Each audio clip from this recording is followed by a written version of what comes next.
اللہ کے نام سے شروع جو بڑا مہربان ہمیشہ مہربانیاں فرمانے والا ہے۔ میرے اللہ نے حکم ارشاد فرمایا ہے الطلاق، فرمایا جہاں تک معاملہ ہے طلاق کا اور طلاق کے بعد صلح صفائی کا، فرمایا وہ طلاق جس کے بعد صلح صفائی والا دروازہ کھلا رہتا ہے، فرمایا مرتان، وہ دو ہی مرتبہ ہے، دو ہی مرتبہ ہے۔ ایک وہ پہلی طلاق جس کا تذکرہ ہوا کہ بندے نے قسم کھا لی اور قسم کھانے کے بعد 40 دن قریب نہ جانے کا ارادہ کر لیا ہے، فرمایا اب 40 دن نہیں قریب جائے گا تو پھر نکاح والا سلسلہ ختم ہو گیا، اور اگر وہ لوٹ آیا تو وہ الگ حکم ہے۔ گویا ایک طلاق دی گئی ہے اور اس ایک طلاق کے بعد پھر رجوع کا حق جو ہے وہ بندے کے پاس باقی ہے، لیکن یہ وہ طلاق ہے جو صریح الفاظ کے ساتھ جو واضح طلاق کا لفظ ہے وہی استعمال کیا اور طلاق دے دی ہے، تو رجوع کر سکتا ہے۔ رجوع ہو گیا ہے، اب وہ میاں بیوی ہو گئے ہیں، میاں بیوی ہو گئے ہیں تو تمام احکام میاں بیوی والے ہیں، لیکن میاں کے بعد اب پیچھے دو طلاقوں کا حق ہے، ایک وہ استعمال کر چکا ہے، اب پھر کوئی وجہ ہوتی ہے اور کسی وجہ کے بعد دوسری طلاق بھی دے دیتا ہے بندہ، اب دوسری جو صریح طلاق اس نے پھر دے دی ہے، اس طلاق کے بعد پھر اسے اختیار ہے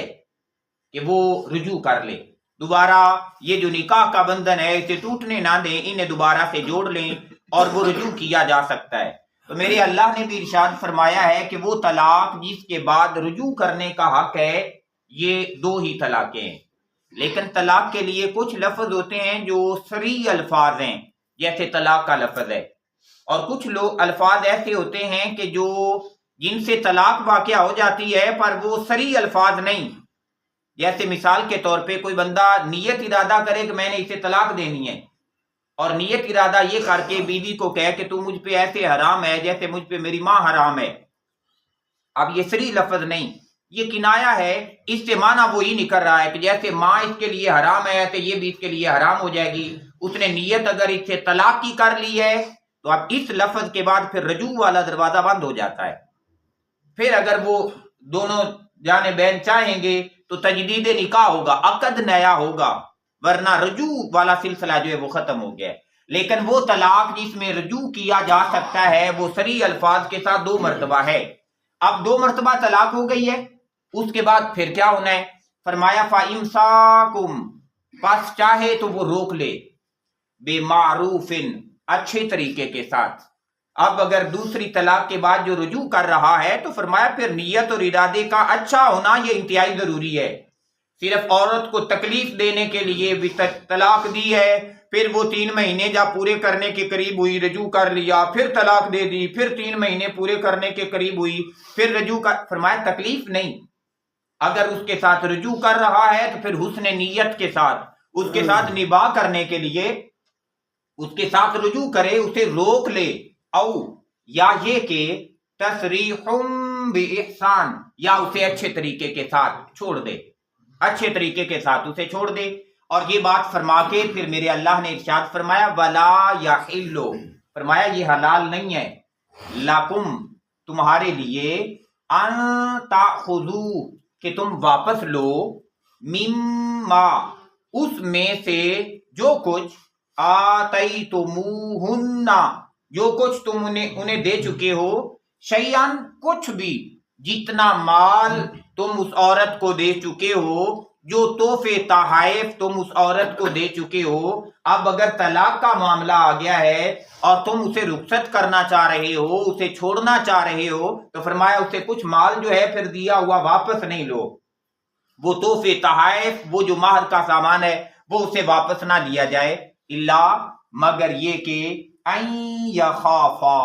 وہ لوگ جو یہ خوف رکھتے ہیں کہ اللہ یقیما حدود اللہ، کہ وہ قائم نہیں رکھ سکتے اللہ تبارک و تعالیٰ کی حدوں کو، ان کے لیے پھر یہی حکم ہے تصریح بإحسان، کہ وہ اچھے طریقے سے پھر انہیں چھوڑ ہی دے، جو اللہ کی حدود کا خیال نہیں رکھ سکتا ہے وہ پھر انہیں چھوڑ دے۔ پھر ارشاد فرمایا میرے اللہ نے فَإِنْ خِفْتُمْ، اگر تمہیں خوف ہو، اس بات کا ڈر ہو اللہ یقیما کہ تم قائم نہیں رکھ سکتے حدود اللہ اللہ تعالی کی حدوں کو، فلا جناح پھر تم پہ کچھ گناہ نہیں ہے، علیہما ان دونوں پر، فی مفتدت بہی جو کچھ فدیہ دے دے اس نکاح کے بدلے میں وہ خاتون۔ اگر مرد اور عورت دونوں معاملات میں یہ خوف کریں، عورت کو اس بات کا ڈر لگ جائے کہ میں نہیں نبھا کر سکتی اس کے ساتھ، جیسے ایک خاتون تھی زمانہ رسول صلی اللہ علیہ وآلہ وسلم میں، حضرت جمیلہ بنت عبداللہ ان کا نام تھا، اور یہ جس خاوند کی بیوی تھیں انہوں نے پورا ایک باغ انہیں حق مار کے اندر دیا ہوا تھا، اور جب پورا باغ انہوں نے لیا ہوا تھا حق مار کے بدلے میں، لیکن کوئی وجہ ہوئی کہ ان دونوں کا نہ وہ جو خاتون تھی نہ وہ اپنے مرد کو افورڈ نہیں کرتی تھی، وہ انہیں کسی صورت پسند نہیں آ رہا تھا، یہاں تک کہ وہ اللہ کے رسول صلی اللہ علیہ وآلہ وسلم کے دربار میں حاضر ہوئیں اور حاضر ہو کے عرض کرنے لگیں، یا رسول اللہ صلی اللہ علیہ وآلہ وسلم مجھے ان کی دیانت پہ تو کوئی بات نہیں کرنی، پر میرے کچھ معاملات ایسے ہیں کہ یا رسول اللہ صلی اللہ علیہ وسلم میں نہیں سلسلہ چل رہا بالکل۔ اب جب یہاں تک بات پہنچی تو اللہ کے رسول صلی اللہ علیہ وآلہ وسلم نے فرمایا پھر کیا تم اس کا باغ واپس کرنے کے لیے تیار ہو؟ تو وہ تیار ہو گئی، انہوں نے عرض کی یا رسول اللہ ہاں وہ جو باغ مجھے حقمار میں ملا تھا میں وہ دینے کے لیے تیار ہوں۔ تو آقا علیہ الصلوۃ والسلام نے وہ جو حق مہر کا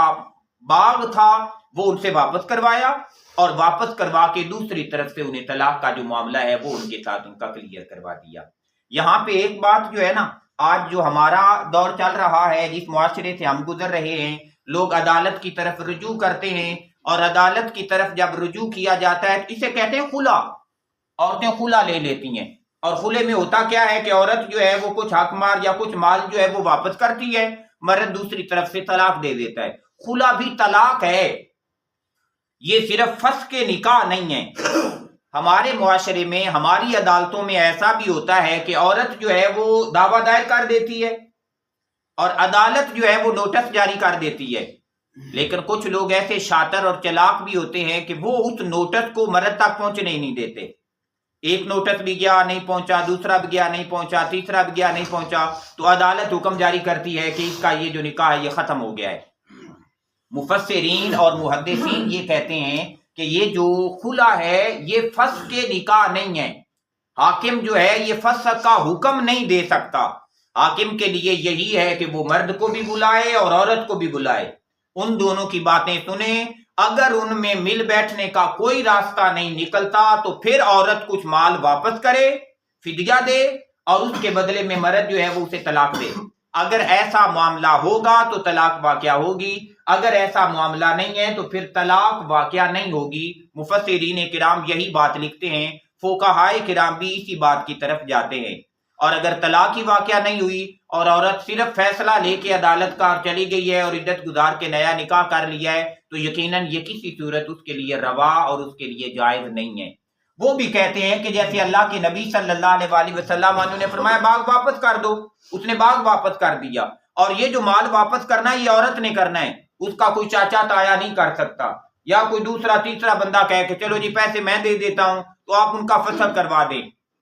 یہ بھی جائز نہیں ہے۔ یہ بات فرما کے میرے اللہ نے ارشاد فرمایا تلک حدود اللہ، یہ اللہ کی حدیں ہیں، یہ اللہ کی حدیں ہیں، گویا یہ احکام، یہ مسائل، یہ حلال اور حرام کے مسائل ہیں، اگر تھوڑا سا سلسلہ ادھر گیا ہے تو یہ حلال ہے، اور اگر آپ نے ایک سٹیپ ادھر کراس کر لیا ہے تو وہی حلال حرام میں تبدیل ہو گیا ہے۔ تو فرمایا یہ اللہ تعالیٰ کی حدیں ہیں، فلا تعتدوها، فرمایا ان کے قریب بدنیتی کے ساتھ کسی صورت نہ جانا، ان کے قریب نہ جانا، انہیں نہ پھلانگنا۔ وَمَن يَتَعَدَّ، اور جو کوئی بندہ حد سے بڑا، حدود اللہ، اللہ تعالیٰ کی حدوں کے حوالہ سے، فَأُولَئِكَ، پس یہی وہ بندہ ہے، هُمُ الظَّالِمُونَ، جو اپنی جان پر ظلم کر لینے والا ہے، بعض دفعہ دنیاوی خواہشات اور دنیاوی لالچوں کی وجہ سے یا دنیا کے تھوڑے نفع اور طمع کی وجہ سے دنیا میں پڑے گا اور قبر اور حشر کی زندگی کو خراب کر بیٹھے گا۔ اللہ تعالیٰ سے دعا ہے کہ میرا اللہ ہمیں احکام و مسائل کو سمجھ کر ان کے مطابق زندگی گزارنے کی توفیق عطا فرمائے۔ اللہم صلی علی سیدنا و مولانا محمد، اللہم صلی علی و مولانا محمد وعلی آلہ وصحبہ وبارک وسلم۔